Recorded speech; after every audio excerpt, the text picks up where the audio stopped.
couple of questions, then we'll go out to the audience. And I think the first question is to Josh, which is, can you bring us up to date, please, with the situation in the US in terms of legislation right now? Sure. What's happened since the film has come out is quite a lot. The movement in New York was successful in getting a moratorium in New York State. They petitioned the State Assembly and the State Senate, the two houses of the legislature, and then the governor signed a moratorium order that extends through July. And they ordered the Department of Environmental Conservation to redo their entire environmental impact study. It was, basically they did an environmental review and they offered public comment period. And they got 13,000 public comments or something inside of 2 months, which was unprecedented. Nothing's ever happened like that in terms of a DEC report, a kind of obscure thing. So they have to redo it, and it looks like they've been we're actually going to be able to push this off in New York for quite a long time. Pennsylvania has gone in the opposite direction. We elected a very pro-drilling governor and a very pro-drilling senator in the last election, and it's really an uphill battle. But the strategy always was, from my point of view, and from the people in the film who are from out west, which was go get something happening in New York. Get this done in New York, and then we think we'll have a leg to stand on. And that, so far, has happened. And now there are calls for a moratorium in Pennsylvania. There's a call for a moratorium in Maryland, which has not yet begun drilling. There was even, in the last election, in a small town called Flower Mound, Texas, which has been hammered. It's in the Barnett Shale near Fort Worth. They just threw out their entire city government in favor of people who were favoring a moratorium. So things are changing. At the federal level, the FRAC Act never actually got to the floor in the last Congress, and now the Republicans have taken over the House, so it's very unlikely that the FRAC Act would reverse the Safe Drinking Water Act exemption in the next 2 years. But there's a large group of congressional representatives who are petitioning the Department of Interior and the Obama administration to disclose, at least have the disclosure of the chemicals that they're using, and we'll see what happens with that. That call went out by about, I think it was like 46 different congressmen and women yesterday. Okay. So there's a lot of action, and the issue obviously has been well covered, and it continues to be. And you've got a very active Facebook site? Yeah, it's like 35,000 people. Yeah. But I mean, just in touring the film alone, I think we've seen, just a glimpse of what the movement is out there. Myself, to at least 70,000 people, I know that there's hundreds of thousands of people involved and invested in this.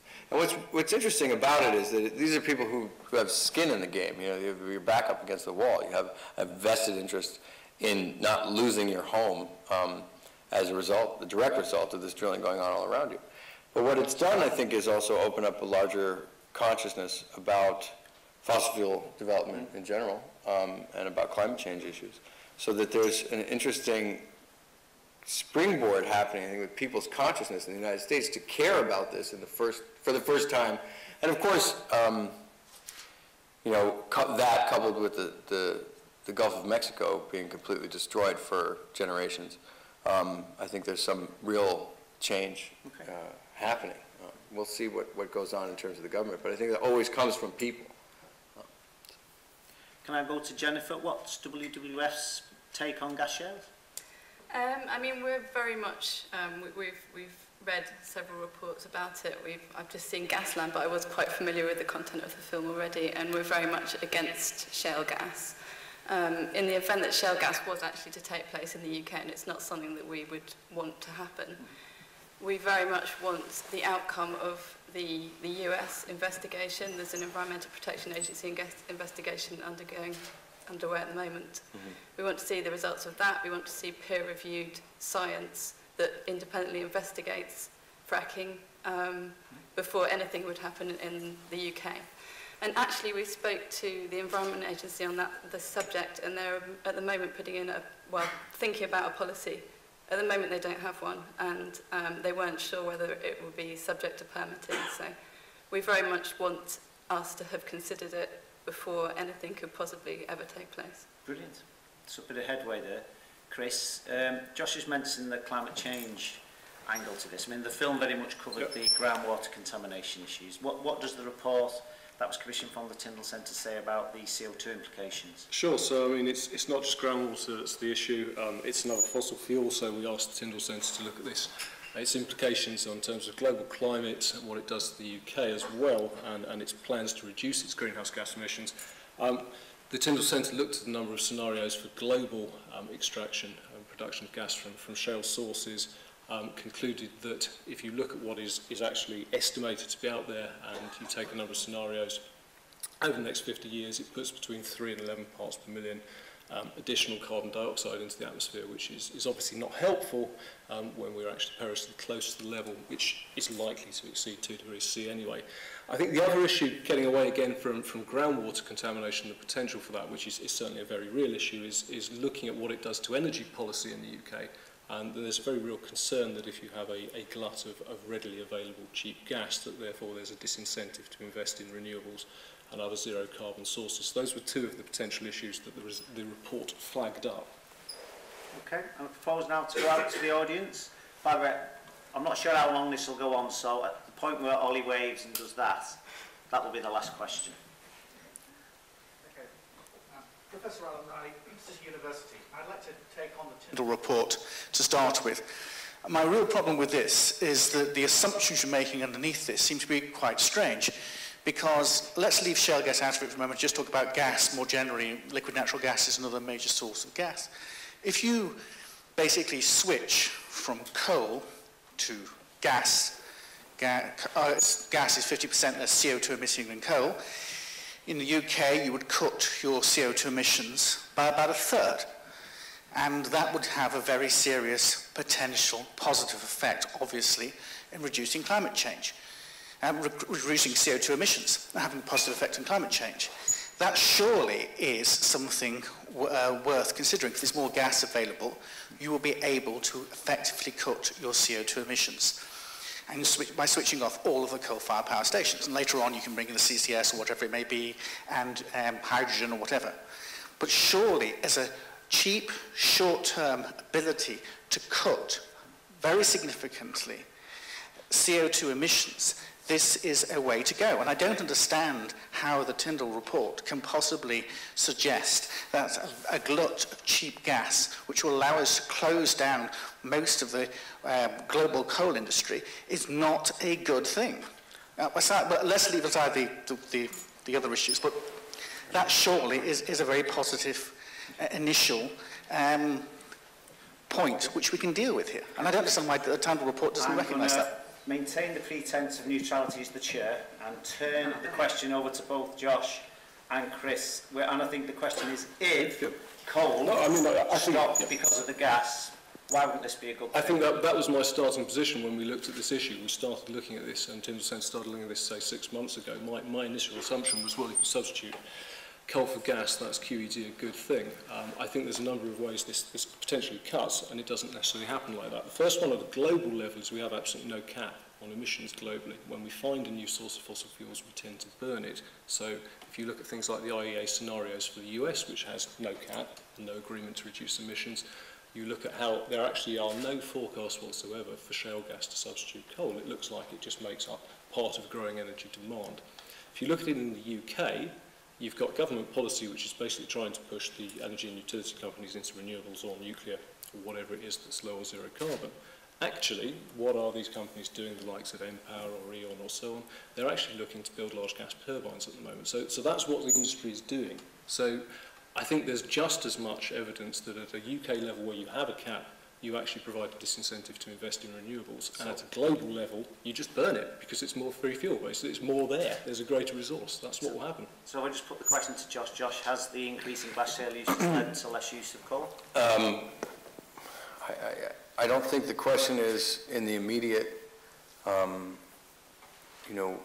if there was some kind of plan to all of a sudden shut down coal plants and replace them with natural gas plants. I think you're right in saying that you're just building more natural gas plants and keeping the coal plants running. But I don't really think that's the essence of the problem. I think that we're talking about the next 50 years. And that 50 years of burning natural gas instead of moving to renewable energy is the real big problem. You're not talking about a quick transition or something that's actually replacing existing technology. I think what the real issue is, when you look at the forecast for how you're going to develop shale gas in the United States and around the world, you're talking about a $700 billion build-out, $350 billion for power plants in the U.S., and $350 billion for pipelines. Those are going to stick around for a while, and they're going to stick around far longer than we can actually afford to burn fossil fuels. So this is the mortal enemy of renewable energy technology and of green economy. I don't think it is actually a cheap and easy solution to cutting those kinds of emissions, because I just think that that's, in theory, and there's another part of the problem here, which is that when you're doing shale gas fracking, and these statistics don't exist, I think, in Europe, but they're emerging in the United States, you're venting off so much raw methane into the atmosphere, these fugitive emissions that we're talking about, through the well sites, through the compressor stations, through the flaring off for 3 days in a row once they hit the gas. You've got the condensate tanks, as you saw boiling over in the film, methane being about 20, 25 times more potent than carbon dioxide is in the atmosphere as a greenhouse gas. You're actually, and some of these statistics are coming out showing that you're on a par with coal when you're dealing with gas fracking, because you have such a sloppy, energy-intensive process, and you're venting off so much methane into the atmosphere. So there's all sorts of problems with saying that this is a transition fuel. I really consider that a slogan for the natural gas company, and not something that's real. Well, can I come back to why that I don't think stands up? One is simply if you look at what China's doing and the extent to which the environmental impact on China of coal is so damaging. The Chinese are pushing very much the development of shale gas in China, in part as a response to the environmental problems they're facing with coal. You've got big coal in the United States moving away and looking at the development of gas and going into gas. Have a look at foreignpolicy.com and the Oil and Glory site. Stephen Levine has a very good piece on that last week, on the extent to which there's a shift going on. The coal industry recognizing that there's not going to be a future for them, and they're moving away into gas. And in relation to the methane in shale gas, one of the questions there is this. A lot of what you're saying is about wildcatting in the industry. A lot of it's about a nascent technology, and a lot of it is about appalling US regulation. I mean, you could do a similar program on industrial accidents in the United States and terrify a European audience, and it's the same problem. It's about US regulation. And the point about it here is that, yes, of course, the methane issue is there, but is that about the fact of sloppy technology and sloppy regulation? I don't think any of that stops us from saying, however, that this has never been investigated. You and I have absolutely no idea why these problems are happening. We just know that they're happening. There are 100 different ways that this process could be going wrong, whether it was the fracking or, as you're saying, wildcatting, the fact that you're actually hitting natural fractures under the ground. There are all sorts of ways that this kind of drilling is going wrong. And I would suggest that it actually is probably going wrong in all those different kinds of ways.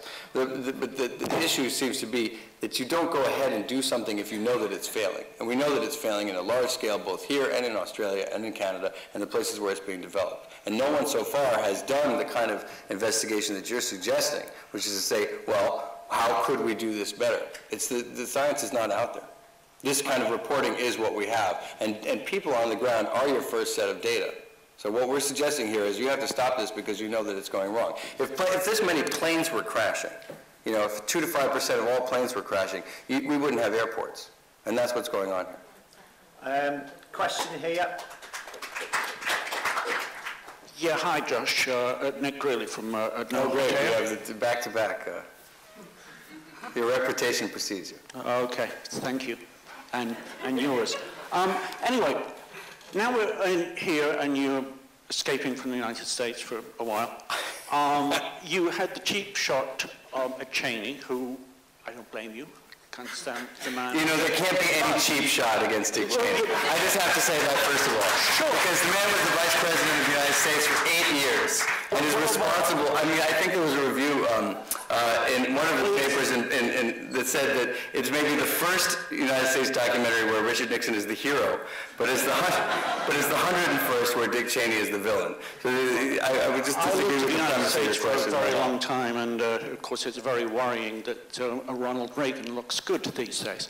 But on the international one, the United States State Department, President Barack Obama and Secretary of State Hillary Clinton have something called the Global Shale Gas Initiative, which is has 22 member countries. And the president, who I would imagine as a resident of New York City in the avant-garde that you would maybe perhaps tend to be sympathetic to, has signed memorandums of understanding with China and India.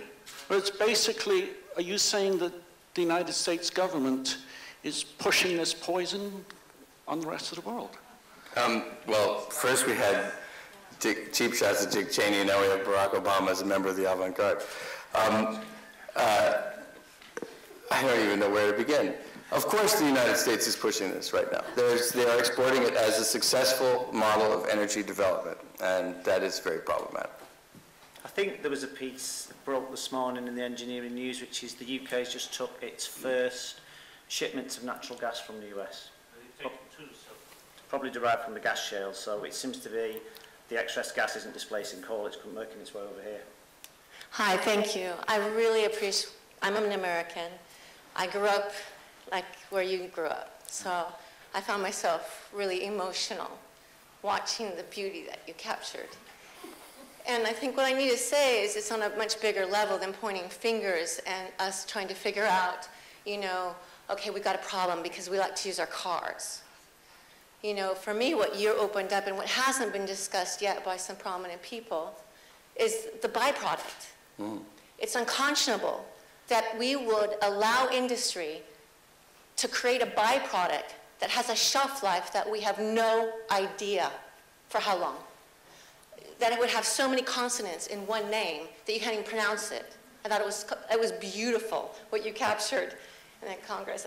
What I want to say is if we continue to say, okay, well, this kind of energy source is better than coal burning, I think we're missing the whole point. I think if we, thank you, I think if we drive, we are an innovative race, okay? And this is bringing up an amazing subject of us as one race. If we allow ourselves the opportunity to fight for humanity and say no to these types of drillings, you know what will come, and I think you know the answer, we are innovative. A solution that's more healthier, a solution that doesn't say, okay, well, there's, like in Afghanistan, collateral damage. This is absolutely unheard of, but it's been going on for years and years and years, and this is the dark side of our humanity. Are we to live with this? The intellectuals need to rise up, but the common people also is like, they don't know what to do, so they live in it. We need to wake up, seeing the byproducts of these tanks and tanks and tanks of these chemicals that they don't know what to do with it. I mean, am I the only one not, I mean, we're missing the point here.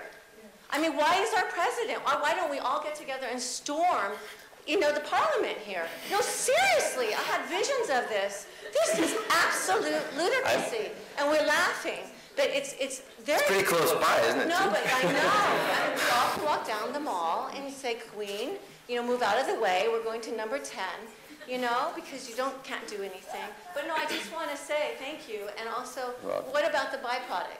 Nothing should be allowed to be made that has a byproduct. Well, if I might add, the waste products is a huge issue. And in Pennsylvania, they're allowed to dump this partially treated water or untreated water directly into streams and rivers. In most of these sites, the pits are buried on site. Why even have an extractive pit with a liner at all? You just actually bury the pit and the liner. That's happening in Pennsylvania, West Virginia, and Colorado, a number of other states. And that's par for the course. There's a lot of problems with dealing with the waste. So before the next question, can I bring Jennifer in, which is, two of the previous questions have beneath them the issues of, is gas a transition fuel to a low-carbon economy? And I think also probably beneath some of the issues is energy security. If we are going to have gas, should it as you saw in the film? Is it better that it's our own as opposed to Russian or Saudi Arabia, etc.? How have WWF navigated that whole thought process to get where they are now? Well, I mean, in response to the gentleman's comments about coal and gas, I would say that, yes, we appreciate that gas has lower emissions than coal. Obviously, that gas needs to be responsibly produced.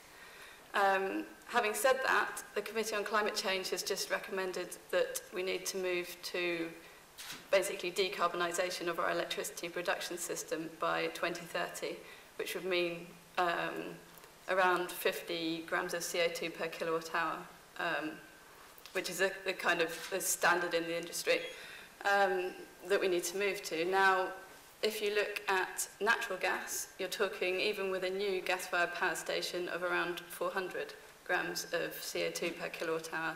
So it's not the solution. It's better than coal, certainly, but we need to be moving towards as much renewable energy as we can and moving to more and more research of other low-carbon solutions. Okay. Question? Thank you. Hi. I'm just kind of curious and interested in the fact that this is quite a small group of people who've all been absolutely stunned by your film, I think, Josh, and it's brilliant and done out of real passion, and thank you very much. I'm pretty stunned because she just, wherever she was, stood up and spoke with some passion and some feeling and, you know, and from the heart. I'm not quite sure how you can be defending coal and all that when the people in Blackpool, after, you know, in a month's time, I mean gas, but defending gas, that's what I mean. But in a month's time, the people in Blackpool may also start going down the path where they can set fire to their tap water and so on. That's the point. You know, you're a lovely person, you're on the side of good and so on, but you're also saying, yes, well, we have to look towards this and that. I wondered if you'd shown the film up in Blackpool and around there, because this is very urgent now in our backyard, and it's urgent in the world's backyard, and I wondered if you were kind of getting TV or film distribution for it. So it needs to reach a bigger audience. Okay, I'll tell you what, we'll take a few questions and we'll do a batch. Here, please, and then there, please. Thanks. My name is Pamela Nowitzka. I'm a climate change activist and a filmmaker, and I'd like to slightly change the topics a bit. I was very interested. I thought it was a brilliant film, Josh, really fantastic. Thanks. And as a climate change activist, I've never come across this before, so thank you for bringing it to my attention. I was very interested the way you told the story. You know, there was your parents' hippie house, there was your lovely stream, and then it was like, you know, very much the sort of the road story. What I'd like to ask you is how you actually got the funding, and, you know, that if you could just briefly talk us through that process of, like, you know, obviously you knew something was horribly wrong at some point, then you decided to make it into a film, and how you got the tranches of funding. And then one more question and we'll take it in the back. Hello. To me, it's a naive question maybe, but you know, if I poison somebody, a person or an animal or the air or water, I mean, that's illegal. Why isn't some police chief or sheriff arresting people? Okay. So I'll ask Josh and then you two come in afterwards if there's anything to add. I did have to point out before I answer the question that your city stole my sister. She lives here now. She's over there, my sister Ori. She's also an amazing artist. She had a film here last month. And my stepmother's with her, too. Hi, Ori. She's turning red. Well, the first question was, are we going to distribute it? Yes. I think that the plan is to Dogwolf is a film distributor, so we're putting it out in theaters. I think, and it's going to be playing in, aren't you going to be touring it around? Shout me if I get this wrong, Ollie, but my understanding is Dogwolf has a programme called the Ambassador Programme, and if you go to the Dogwolf website, it's full of films like this, which actually are not just entertaining, but can change things. And the cooperative, we're trying to support the distribution of these films, and we'll do what we can. But ultimately what they've got at Dogwolf, if you go to the website, they've got an ambassadors programme, and what you can do is register interest to have the film, for example, in your community. and then they'll put you in contact with other people who may also have an interest. Then the community can take ownership, maybe even make a little bit of side money for the local group, etc., to try and take it forward. I mean, that's the way these films work at the most powerful. So our commitment right now as a cooperative is to get this going today, get the press going. We've also underwrote probably another 10 distributions. We haven't decided where yet. And then it's for other people to take and run with this. Right. I mean, it worked very successfully in the United States. We had a television premiere on HBO, but also toured it as a grassroots film with the support of nonprofit organizations and a small theatrical distributor, and that did something, I think, really kind of amazing, especially when you coupled it with a panel discussion and people who are willing to do the activism part and bring the audience into some kind of organization. And the fundraising question? Fundraising question is pretty straightforward. I'm a theater director. That's what I normally do. I'd done one previous feature film, so I had a bunch of video cameras and a computer in my house. When this started happening, I just started to do a little bit of investigation on it, but you know, it's amazing how little money you have to spend to make something if you really want to make it. You just have to spend a lot of time. But in the first, I don't know, year and a half, with myself and Matt Sanchez, who's the editor of the project, was really only the two of us working on the film. And then one other person got involved on the road trip, you know, to do some second camera work. But it was really just a 3-person operation all the way up until 2 months before Sundance, when our producer Trish Adlesic got involved. So this is like a under $20,000 project. And that was raised predominantly through my nonprofit theater company, International WOW, which is a nonprofit for 15 years. Then when we sent it to Sundance, they sent us a grant. And before we even knew that we were in the festival, they just saw the importance of it, sent us a grant. The budget of the film later, when lawyers got involved to make sure that everything was vetted and we had to pay for music rights and you had to do all these other things, it became, you know, quite a lot more than that. But you know, I always say to filmmakers, don't wait for funding. You can do this with, you know, consumer or prosumer level equipment, and you can make a film that goes all the way around the world. It's really just about investing time into it rather than money, because right now we're in this amazing era where people can go ahead and make movies on their own, and I think it's a good idea. So it's kind of a question about sort of poisoning and. Well, I think I'd bring it back to the UK. I think the gentleman earlier on was making a point saying that if you did a documentary on industrial processes in the US, you'd find a lot of things which would alarm people, which is probably true. And superficially, environmental legislation is much stronger and much better implemented in the UK than it is in the US, so I'd agree with that.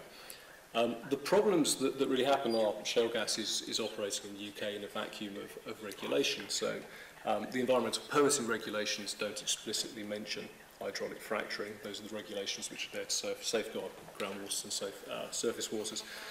Similarly, it's unclear as to whether you require things like an environmental impact assessment to drill a hole that's 3 kilometres deep through the aquifer and into the shale bed. The next point is, well, you've not got the regulation there, so let's have a moratorium until we work out what regulation is required and how you correctly monitor this industry. And that seems like actually a no-brainer. It's really a no-risk situation to do that. There's relatively little downside in waiting, say, a year or so until you get the US Environmental Protection Agency's data back and we look at this better in the UK. Final thing I'll say on this is it's all about probability.